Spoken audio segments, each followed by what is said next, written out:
ત્રીજી ગેંગને પકડી પાડતી રાજકોટ ક્રાઇમ બ્રાન્ચ। આંતરરાજ્ય કારના કાચ તોડી ચોરી કરતી ત્રીજી ગેંગને રાજકોટ ક્રાઇમ બ્રાન્ચ દ્વારા પકડવામાં આવેલ હોય, જે બાબતે પ્રેસ કોન્ફરન્સ જુઓ। રાજકોટ શહેરમાં તારીખ 2 માર્ચ સાંજે ઇમ્પિરિયલ હાઇટ્સની સામે કાલાવાડ રોડ ઉપર એક મર્સિડીઝ ગાડીના કાચ તોડી એમાંથી એક બેગ લિફ્ટિંગ થઈ હતી, જે બેગમાં લગભગ 10 લાખ રૂપિયા અને લેપટોપ તથા અન્ય ઓફિસના કાગળો હતા। આ સૂચના જ્યારથી પોલીસને મળી ત્યારથી આ બધા ડીસીબીની ટીમ, સ્થાનિક પોલીસની ટીમ સ્થળની મુલાકાત લઈ અને આજુબાજુના બધા સીસીટીવી ફૂટેજ ચેક કરતા અને એના અંદર જે માણસોની ફૂટેજ અમે મળી એ બધાની તપાસ કરતાં દિલ્હીથી આ 5 લોકોને અટક કરવામાં આવેલું છે। આ 5 જણા જે છે બધા તમિલનાડુ રાજ્યના છે। આ લોકો જામનગરમાં જ્યાં અંબાણી પરિવારના પ્રી વેડિંગ પ્રોગ્રામ હતું એની લાલચમાં તમિલનાડુથી જામનગર આવેલા, પણ જામનગર આવ્યા પછી ખબર પડી કે એ બધું અંદર પ્રોગ્રામ છે, તો ત્યાંથી આ લોકોને અટેમ્પ્ટ કર્યું બસ સ્ટેન્ડને બહાર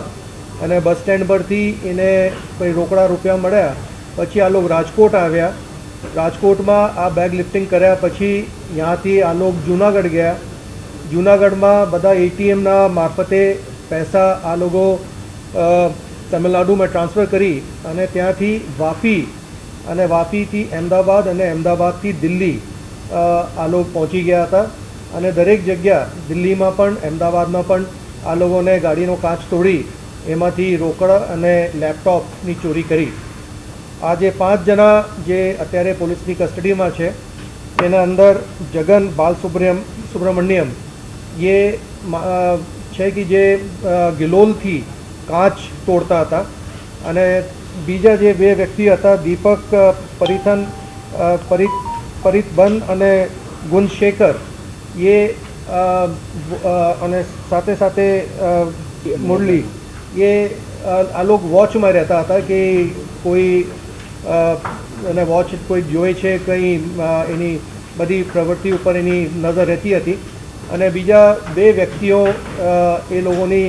સાર સંભાળ માટે આ લોકો રાખતા હતા। એક જે માસ્ટરમાઇન્ડ છે મધુસૂદન ઉર્ફે વીજી સુગુમરન, એ અત્યારે અટક કરવા ઉપર બાકી છે। હાલ પોલીસ દ્વારા 5 લેપટોપ, લગભગ 8 લાખ રૂપિયા, મોબાઈલ ફોન આ બધી આના પાસેથી રિકવરી કરી છે। જે અત્યારે અમારા પાસ માહિતી છે એના પ્રમાણે 5 ઓફેન્સ આ 5 દિવસોમાં 1 માર્ચથી લઈને 5 માર્ચ સુધી આ લોકો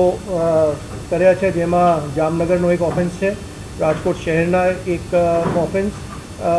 બીજા 2 દિલ્હીના એક ઓફેન્સ છે અને એક અમદાવાદ શહેરના એક ઓફેન્સ છે। એને સિવાય બીજા પણ ઘણી બધી કબૂલાત દિલ્હીની આ ગેંગ દ્વારા કરવામાં આવી છે અને બધી જે કાર્યવાહી છે એના અંદર ડીસીબીની ટીમ, જે ખાસ કરીને પીએસઆઈ હુંડ અને સાથે ડીસીપી ક્રાઇમ, પીઆઈ ક્રાઇમ અને એસીપી ક્રાઇમ દ્વારા ખૂબ જ કોર્ડિનેટેડ એફર્ટમાં આ કાર્ય થયું છે અને મને ખૂબ જ આનંદ છે એ વસ્તુ કહેતા કે જે અમારે છેલ્લે 15 દિવસમાં આ જે કડિયા સાંસી ગેંગ દ્વારા પાર્ટી પ્લોટ્સ ઉપર જે ચોરી કર્યું છે એના પણ અમે ઉકેલ લાવી દીધા છે અને સાથે આ ગેંગ જેના અમે કંઈ વિગત હતી નથી અમારે પાસ, એ માત્ર ટેકનિકલ એનાલિસિસ દ્વારા શોધી કાઢી છે અને એના ઉપર આગળની કાર્યવાહી પણ કરવામાં આવશે। અને આ બધી ટીમની કામગીરી કરવા બદલ હું આ ટીમને ખૂબ અભિનંદન પાઠવું છું। આ લોકો ગયા હતા ત્યાં અને એને રેકી પણ કરવામાં આવી, પર એને જો ખબર પડી કે બધું અંદર છે અને ત્યાંથી પ્રવેશ અશક્ય છે, એટલા માટે ત્યાંથી આ લોકો પરત બસ સ્ટેન્ડ આવ્યા। બસ સ્ટેન્ડની બાજુમાં ગાડીના કાચ તોડી એમાંથી રોકડ અને મોબાઈલ ફોનની આ લોકોને ચોરી કરી અને ત્યારબાદ આ લોકો રાજકોટ આવેલા અને સાંજના સમયે એ લોકો ત્યાં ઊભા હતા અને એ દરમિયાન મેં જે ગાડીનો માલિક